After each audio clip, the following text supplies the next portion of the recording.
Hello, in this video I'm going to speak about the specification for structural steel member.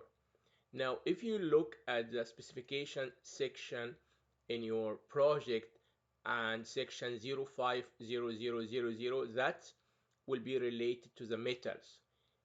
You have different small sections here based on the type of the item they are dealing with. For example, for us here, the structural metal framing is 051000, and underneath this section, you will have for example, the structural steel for building. You have the here 051223. If you have cold formed steel, you have another section. If you have structural stainless steel framing, you are looking at 051300, and so on. So it's very important to have from the specification section the article and go through that to plan for your project before submitting your bid. And here I have an example of the city of Winnipeg. That's a bid opportunity number. They have the number, and here they have the section. You can see the section here, section 051223, which is matching this section structural steel for building, and it has different component in the specifications. They start with general related requirement. You have steel joist framing, that's the section type you want to go and check this section. Steel decking, structural metal studs framing, and they start here with the references, the ASTM international. They say which standard they are going to comply with, and also the Canadian General Standard Boards and the Canadian Institute for Steel Construction, CISC. And you have for the quick drying primer, you have the different standard which you have to comply with their requirement for your project. Now I'm going to show this specification in a PDF format as it was published from the city, so to make sure that we are dealing with a real life project. And if we have that here,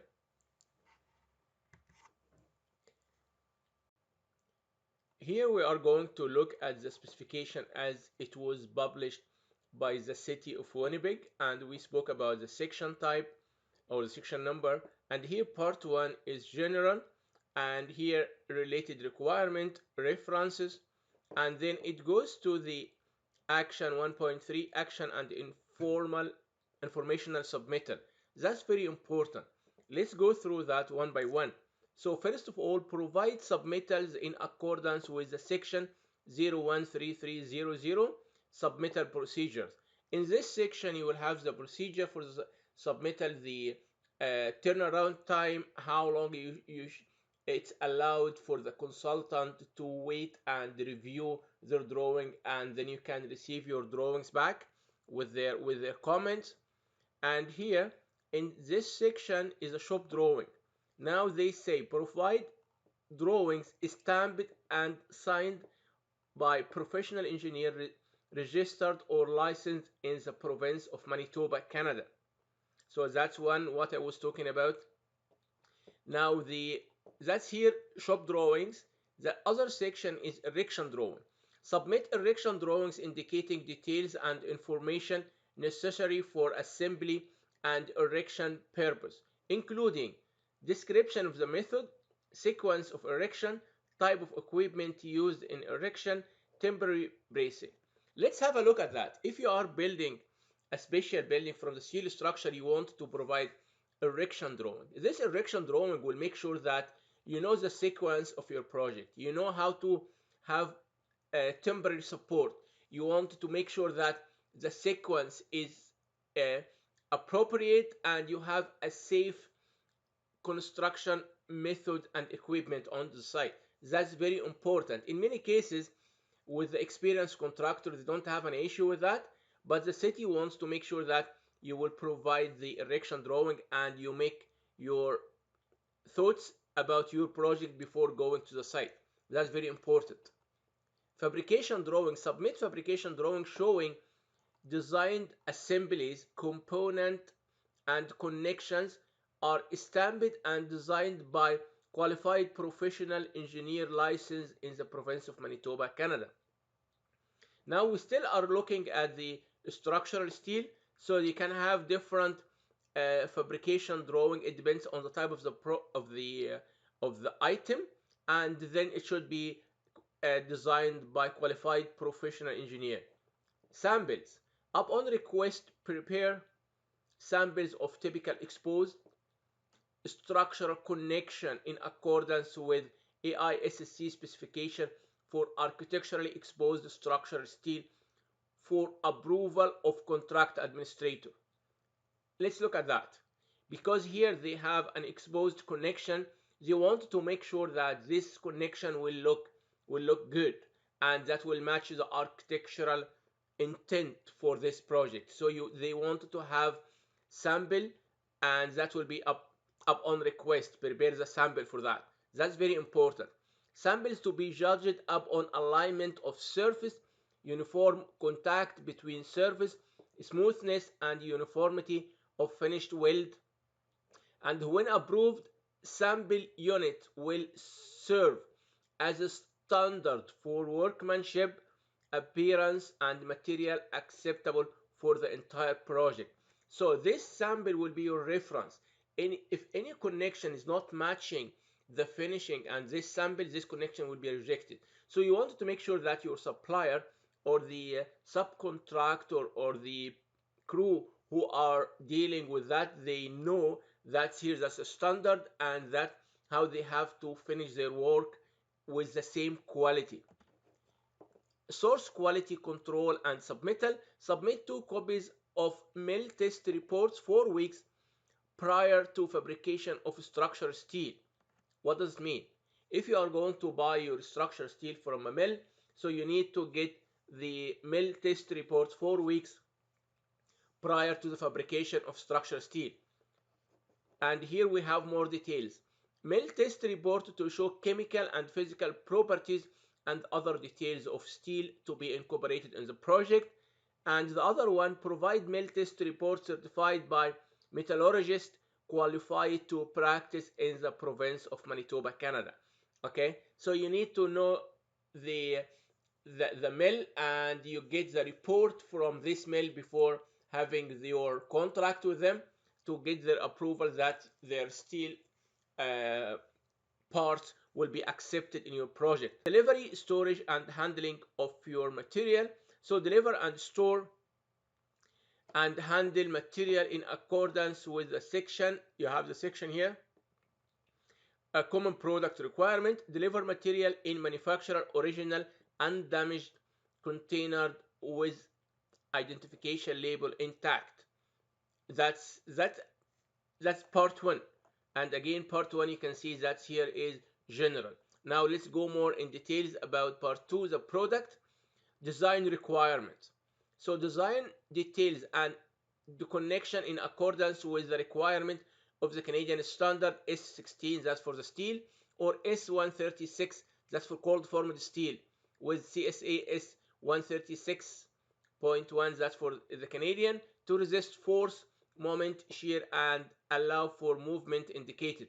So you can allow for the special movement. Shear connector. The shear connections here, select framed beam shear connections from an industry acceptable fabrication such as Handbook of Canadian Institute of Steel Construction when connection for shear only, and select or design connector to support reaction from maximum uniform distributed load that can be safely supported by beam in bending, provide no point load acts on beam when shear are not indicated. So you have to get for the shear connections, you have to match this requirement. And for composite construction project, you have the Select or design minimum end connection to resist reaction resulting from factored moment resistance as tabulated in the handbook of the Canadian Institute for Steel Construction, assuming 100% shear connection with depth of steel deck and slab as shown on the drawing. So we put on the drawing the reaction, and that should be used for the design of the connection. As you can see here, if we can relate to the shop drawing, that's here for the end connection. So the end connection detail is designed by the contractor or the consultant of the contractor. Upon request, submit sketches and the design calculation is stamped and designed by qualified professional engineer licensed in Manitoba for non-standard connection. Any non-standard connection, when the consultant asks for calculations, that has to be prepared by a professional engineer. Material, the steel, structural steel, all rolled steel section will be based on the 350W. All hollow structural section, again 350W class C. However, all angles, channels, and plate shall be G with the material standard G40.21, but it is 300W. So for the channel and plates, you have 300. However, for the beams, you have 350, and for the HSS, you have 350 again. Anchor bolt, again 350. Bolts, and you have bolt nuts and washers. We spoke about that. A325M, and you can have A490M as required. Welding material is by the Canadian Welding Bureau. Shop paint primer, you have the steel not received finish painting. At least it should have one coat of the quick drying shop primer, and it can have finish painting, then one coat of primer matching our Canadian standard and quick drying shop primer. And the shear studs will be based on also W59 Appendix H. 2.3 Fabrication. Fabricates structural steel in accordance with the Canadian CSA S16, that's for structural steel, and S136 for cold formed steel, in accordance with the reviewed shop drawings. So the fabrication will commence after the shop drawings have been reviewed and approved. Install shear studs in accordance with CSA W59, that's the installation, and continuously seal members by continuous weld where indicated, and after that you want to have the grind smooth, so the weld should be grind smooth. 2.4 speaks about the shop painting, and I will post that with the painting topic by itself, so I will skip that at this moment, and we will come back to that when we speak about the painting. Execution. Application 3.1. The manufacturer instruction comply with manufacturer written recommendation, including product, technical bulletins, handling, storage, and installation instructions and data sheet. That's the general statement. In general, also, we speak about the standard CSA S16 and S136, the welding, we spoke about that. And here the company is to be certified under division 1 or 2.1 of CSA W47.1 for fusion welding of steel structure, and or CSA W55.3 for resistance welding of structural component. So before you are hiring a welding company, you want to make sure that this company is certified either under this clause or this one, W55.3 or W47.1. Connection to existing work. That's an important item. So they say verify dimensions and condition of existing work, report discrepancies and potential problem areas to contract administrator for direction before commencing fabrication. So now if you are working on existing structure and you have to add uh, a small building to it or addition to it, in many cases they start going to the architect if that's residential, and the architect might have the existing drawing if that's available with the client, or they can have a survey and they can go and have a surveying company and they give them the dimension. That the surveying will be more accurate than the existing drawing. However, after the architect finishes his drawing, he forwards the drawing to the structural engineer. And in this case, we start our design based on the architectural drawing. Now, the length of the columns might not be the accurate length if the existing structure not complying with the drawing what we receive. So that's a very important clause. So the contractor shall or must verify the dimensions before starting with the work, before commencing with the work. Okay, and then he can get the approval from the consultant about any discrepancies. Marking: the material should be marked with the Canadian standard. Erection: erect structural steel as indicated in accordance with the two codes was we spoke about before. Field cutting, that's very important item. Field cutting or altering structural members to approval of contract administrator. So the contract administrator might not be an architect or a structural engineer, so he is representing the consultant on the shop on the site. So he will take the comments here for the field cutting and he will forward that to the consultant and the structural engineer, and then they will have their study and they can confirm if the field cutting or altering of this member is acceptable or not, or what are the precautions which has to be taken before cutting the structural member. That's very important item. And continuously seal members by continuous welds where indicated and grind smooth. Field quality control, that's very important item. You have to look at that before commencing with the project. Inspection and testing of materials and workmanship will be carried out by testing laboratory designated by contract administrator. So when the contract administrator assign a testing or inspection agency for the project, they will carry out the testing and inspection. However, the contractor responsibility in this case is to provide safe access and working area for testing on site as required by the testing agency and as authorized by contract administrator. Let's give an example. If you are checking now the welding of structural beams or the floor beams with columns, and you want the inspection agency to come and to give you a report about the welding quality. Now, in this case, you have to provide scaffolding and working platform for the inspector to be able to reach to the welding level. That's number one. Number two, you have to contact him before putting any sealing or hiding your welding area.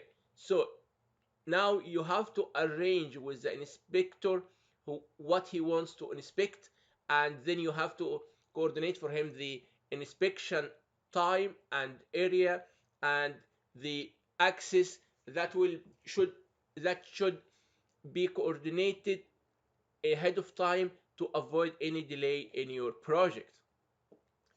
After you have the testing agency working, now they will give you a test report, and that can be with a contractor, but it must be submitted to the contract administrator or the owner or the project manager within 2 weeks. The After the inspector have submitted his report, he will send you an invoice. So who is going to pay for that, for the testing? So the city or the owner will pay costs of tests as specified in the section 012100. That's the allowance. So we have the allowance in the project. You have to review the this section in the specification. And here in point number 5, test shear studs in accordance with CSAW 59. We spoke about that before. Field painting in accordance with section 099110 for painting. They have to have any touch up for any damaged surface, and I will touch base on that in another topic. Cleaning, clean in accordance with section 017400. That's again section 01 from the project specification. It speaks about many important items at the beginning, and also about the parking and working hours. And it's very important to go through this section and understand every item in it before putting your price. After section 3.8 for the cleaning, you see here that's end of the section.